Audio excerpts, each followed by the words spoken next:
The first formal item which we took up today was the proposal for adopting the standard operating procedures in matters of using of beacons, flashers, sirens, tinted glasses, etc. in official vehicles.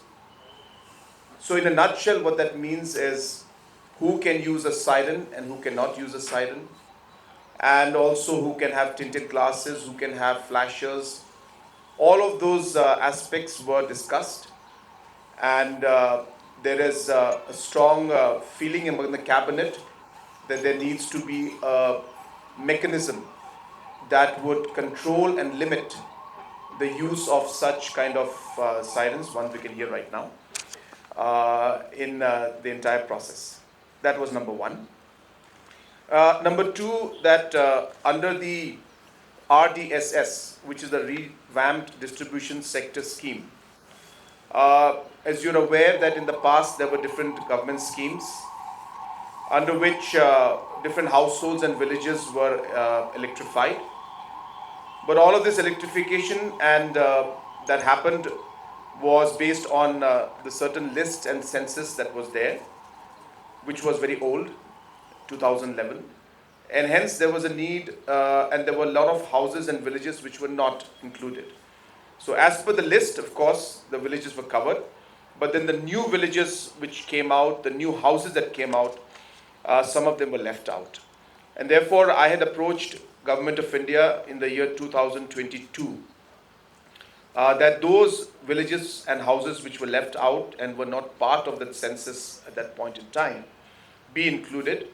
And I'm happy to inform you that Government of India has agreed to it, and a sanction of close to about 500 crores has been made to include the list as per the list which was submitted at that point in time.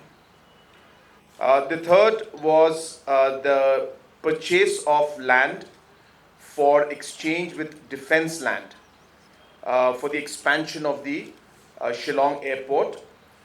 This aspect has also been taken up today, and we have given formal approval to go ahead for this because it is required for the expansion of the airport, Shillong Airport, so that larger flights can land. And as you know, the tender is already under process. And therefore, we felt that whatever deeper consultation that needs to be done with local community and the local headmen, we have requested and designated Deputy Chief Minister in charge transportation to take the discussions further so that the smooth exchange of land and purchase of land can take place. But in principle, approval has been given by the cabinet to go ahead. As you're aware that these utility shiftings have to be done all the time, but the charges which are to be charged by the agencies that do the shifting, sometimes the charges differ. Sometimes somebody's or some agencies charge much higher. Sometimes it's a bit too much. So therefore, we felt that it's a strong need to have a standard charge. So therefore, there was an amount that the percentage would be limited to 2.5% of the project would be the limit in terms of the charges that an agency can charge for utility shifting when the related to works of road development implemented by NHIDCL. Number 5 was again a purchase of land for development of tourism for a PPP project in Jongsha area. As you're aware that government has now maximized its land holdings, whether it's the Tura orchid land, which has again been finalized for a PPP project, where a private hotel is going to set up and invest in a 5-star hotel, whether it's the lands we have in Sora, whether it's the lands that we had in Shillong, and so on and so forth. This I mean by government land, so mostly by MTDC. So almost all the areas where we had land where we could upgrade into private public partnership project where we could get large hotels, luxury hotels to come and invest. we have exhausted most of the land, and there are many important areas like the Lightlum, the Nongjrong, and this entire Sintung, and this whole belt of Jongsha. This area is, of course, a very popular tourist destination, and we strongly felt that there was a need to have a good resort and a five-star hotel resort in that area, and hence there was a need for government to procure land, and this land has been purchased, and government has agreed, cabinet has agreed to go ahead. Proper procedures, of course, have been followed in every sense, where expression of interest were floated, people participated, a committee was set up, and based on that, discussions, negotiations, and final proposal was put in front of the cabinet, which was approved today. We also have approved the procurement of land in Umden area, which again is an area which is developing as a tourist destination. We have sanctioned 50 crores for the road to be constructed towards Umden from Nongpo. And Umden is a silk kind of a village area where a lot of tourists are going. And again, there's been a huge demand by the local people that government should set up some kind of a tourist area, lodges and stay areas. So in order to fulfill that, we have again gone ahead and agreed based on the proposal given by the department for the government to buy land out there. Number 7, we have cleared the proposal today for the service rules of the Meghalaya Sports and Youth Affairs Department. So the Sports and Youth Affairs did not have service rules till now, and we have finally today cleared the service rules, and the service rules are like the rules and of service rules of other departments, and those also have been cleared today. The next was the proposal for establishment of the Meghalaya Teacher Training Academy as an autonomous society to drive high quality teacher education, capacity building and professional development. So this is a society which we are proposing, which will be under the DERT, to basically focus and look at teacher training as its component, and it will be a body and a society that will be run independently in terms of its functioning. There will be professionals in it, and teachers training is a very important part of our exercise to improve the overall education sector. And of course we require different kinds of trainings for different levels of teachers, and therefore we strongly felt that an autonomous society is required for this particular training to happen. Government departments and agencies have multiple tasks to do, and hence sometimes we are not able to focus on the training aspect. But this society is being created specifically for training, and there are different funding agencies that are there that have funds for training of teachers, and they all do their training at their own capacity, at their own level, which sometimes does not yield the kind of final results that we would want. And hence one society would ensure that the focus is there, and every agency or every program that is there where there is a funding for teachers training, funds will be transferred to this society, and the training will be done at a professional level by this particular society. And today government of Meghalaya spends money and resources to get the different architectural designs to be vetted, or consultancy to be done, or different kind of studies to be done by IITs, IIMs, and so on and so forth.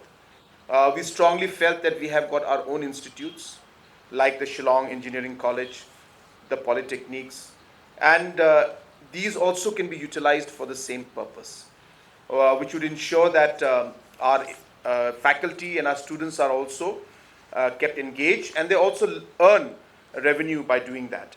So today we have approved the proposal for an internal revenue generation scheme, which will allow the engineering colleges, or at least the engineering college that we have, and the polytechnics, to take up these kind of different activities which were earlier being taken up by IIT. It's not that we will not engage IIT, it depends on the project to project basis. So depending on the project and the need, we will see the agency. But earlier, the engineering college and polytechnic could not take it up, even if they had the capacity to take up that project. But now this scheme will allow them to do that. Today, the cabinet has given its approval for the ordinance of establishment of the Park University, private university in Resubelpara, North Garo Hills. The settlement of the GAD land under Tura town area, West Garo Hills. As you are aware, there are many localities where there are government offices, rather government land, which have been encroached by individuals and public at large in the past 30, 40, 50 years. And in many cases, there have been a lot of court cases going on, and at different times, there have been eviction notices being given, which has caused a lot of inconvenience and at times law and order situation.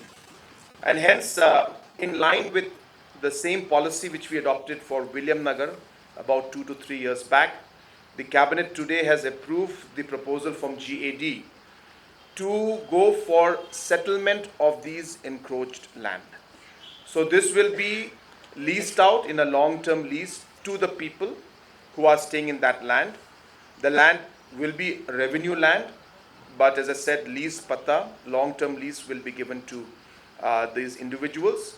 There are criteria that will be followed, and based on those criteria, now as I said, it will be regularized in one way, settlement will be done, so that in the future there is no more complication and no more situations that the government or the public has to face. As I said, these people have been in that land for a long time, and the only practical way for us to move forward in this was to go for the settlement so that we can actually see these kind of long problems being settled once and for all. Next was the proposal, if you remember, in 2016-17, when North Garo Hills district was formed. There was a proposal and funds were released by government then to buy land banks. And amount of 5 crores was given to all the newly carved out districts to buy land for the government land bank. That money has been there with the different districts. And in North Garo Hills, the DC has done his exercise and has gone ahead with the purchase of land. And as I said, this is an old proposal of 2016. It's just that we are now giving the approval to go ahead. Money has already been given in 2016. The money has been lying with the DC since then. But the purchase was done now only.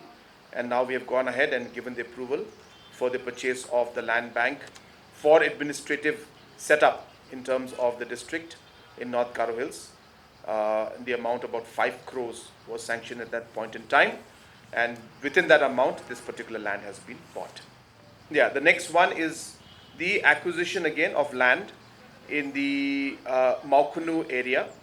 As you are aware that when we had gone ahead with the purchase of Maukunu, new Shillong Township area, there were paddy fields around in different locations. And at that point in time, the paddy field, the farmers had not agreed to give the land. But then now that the construction and the work and large projects are going forward, the discussion continued with the farmers, and the farmers have now, 17 farmers were there. They have all agreed to directly now sell the land to the government because they are seeing the large projects that are happening out there. And after the discussion, they have agreed to the sale, and today the cabinet has approved the sale of these paddy fields that are there in patches in the Maukunu, New Shillong Township area. The Meghalaya Logistics Connectivity Improvement Project, which is the second phase of the World Bank project, which is earlier called the MITP and now is being called the MLCIP. This was obviously approved quite some time back, about a year back, and the necessary discussions, negotiations with World Bank had started.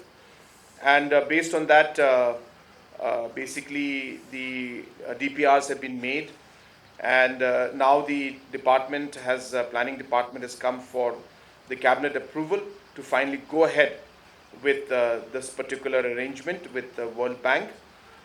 The total amount is about $300 million. And as you're aware, out of the $300 million, 20 to 2080 is the amount that is there, where 20% is the share of the state government, which we have to bear the expenditure. That is coming to about $60 million. The rest of the 240 million is the loan component. Out of the 240 million of the loan component, 90% of that loan component is repaid by Government of India, and 10% has to be paid by Government of Meghalaya. So hence, out of the $240 million of loan component, $260 million is paid or repaid back by Government of India, and we have to only bear the expenditure of $24 million in terms of the loan component. 44 of the Meghalaya Value Added Tax 2003 for substitution of the term bonded warehouse with central bonded warehouse. Basically, in simple terms, the VAT collection in terms of revenue was earlier done at the bond level. And as you're aware, that even the ad valorem was collected by the bond level. But now we had decided earlier that the ad valorem will be paid by the central bond. And that has in fact ensured that our overall revenue has gone up. Now, similarly, the VAT was collected by the bond at the bond level. We have now amended by this amendment today that the VAT will be now collected at the central warehouse, bonded warehouse level, which means now at only one point will be collected, which will ensure again that the leakages, if any, are cut, and the revenue that comes in one go, and it will obviously increase the overall revenues as well as the time that it takes to collect, and there will be lesser scope for any of the bonds or anybody to have any kind of flexibility. Hence, we expect that the revenue of the state will go up by quite a large amount with this very small but very significant decision that we made. Investment promotion policy. These are basic investments just to streamline and to make things more simpler for our different agencies, different organizations. For example, earlier the definition of micro enterprises was limited or was at amount of 50 lakhs investment. We realized that micro organizations are more local, so therefore we cannot have 50 lakhs. So we've reduced that to 10 lakhs, so that more people can get the benefit, and obviously most of them are local people, and hence we have changed those terms. There was a discontinuity in terms of the old industrial policy, the new Unnati policy, and now the new MIPA policy, because the old industrial policy ended in about 22 or 21, 22, and hence there was a period of a 1 year gap. We felt that in terms of the continuity that we require, so that investors' confidence is there and the continuity in investment is there, and those who did invest during that time also don't lose out. We decided that there will be a continuity, and even those who put up units earlier will also get the benefit of the investments and in terms of the subsidies that we have been given. So like that, there were basic amendments that were made in order to just streamline and bring our policy at line or at par with what is happening in the rest of the country, as well as what's happening in especially the northeastern states. So basically, the tinted glasses will be only for official vehicles of Z plus and Z category protectees will be there, and obviously there's a committee which is headed by the principal secretary, and hence if there are any specific cases being mentioned there, only those will be allowed. For the siren, I'll just read out. Sirens can be used only by vehicles of police, emergency services, pilot and escort vehicles of VVIPs and VIPs.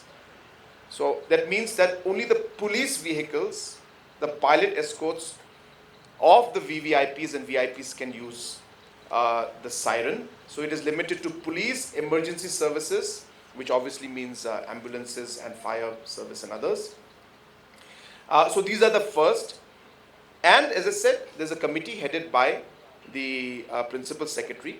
And If there are any other categories that need to be included, this committee headed by Principal Secretary will be authorized to then notify if any other individual or categories need to be included in this. But as of now, as I said, as per the notification that we are giving, only the police, only the pilot escorts of the VVIPs and VIPs will be allowed to use the siren. We have made it very clear that the red light and beacons are not going to be allowed by anybody, because that's the national law. Flashers that are there, which are being a substitute being used nowadays, again, it will be only by the specific notification of the Transport Department. So only those who are notified by Transport Department can use the flashers, but that again, as I said, it can only be done once the Transport Department notifies. That means even I have to, the Chief Minister's office also has to write, and we will only then the permission will be given. So the Transport Department will give the necessary permissions. Nameplates on vehicles. Again, the State Transport Department from time to time will notify the list of persons who are entitled to use the nameplates. We are very particular because randomly a lot of people have a lot of process of putting up nameplates which are done in a very random manner. Hence, this is something that we feel needs to be monitored and controlled, and therefore we will be having a system to monitor that. And again, as I said, Transport Department will only approve who can put up. So you cannot just randomly put up, nameplates or flashers as you wish. You have to take specific permission from it. So as of now, as I said, nobody is, as far as this notification is concerned, the State Transport Department will have to give that list of persons who will be allowed, and those who want to put up, because we know that sometimes individuals from organizations also end up putting up. So those kind of things will not be allowed without the permission of the State Transport Department. So basically, we are today's cabinet, of course, was regarding the land that we have to buy, and also we have to discuss with, as I said, defense land is there.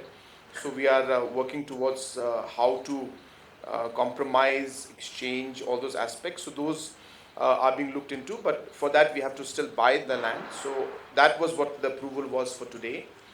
But to answer your question, the tendering has already been done. We expect, I had just met the Honorable Minister and the officials from Airport Authority, from Civil Aviation and from DGCA.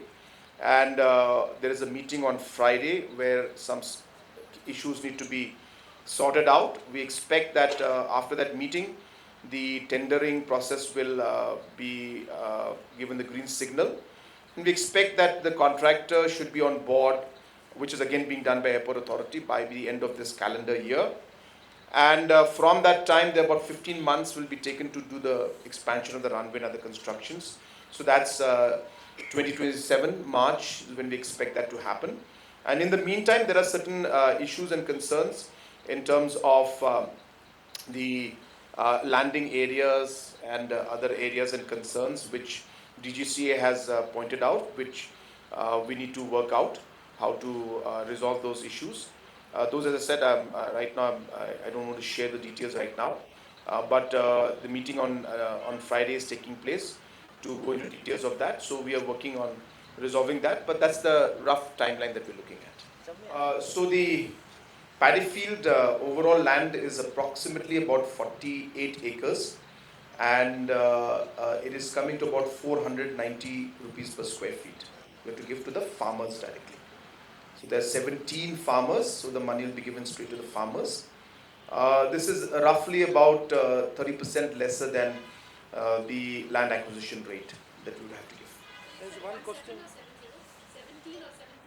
17, 17. I may be wrong by 1 or 2. Let me just double check. But my memory, as far as I remember, I was told 17, 17. But definitely not 70.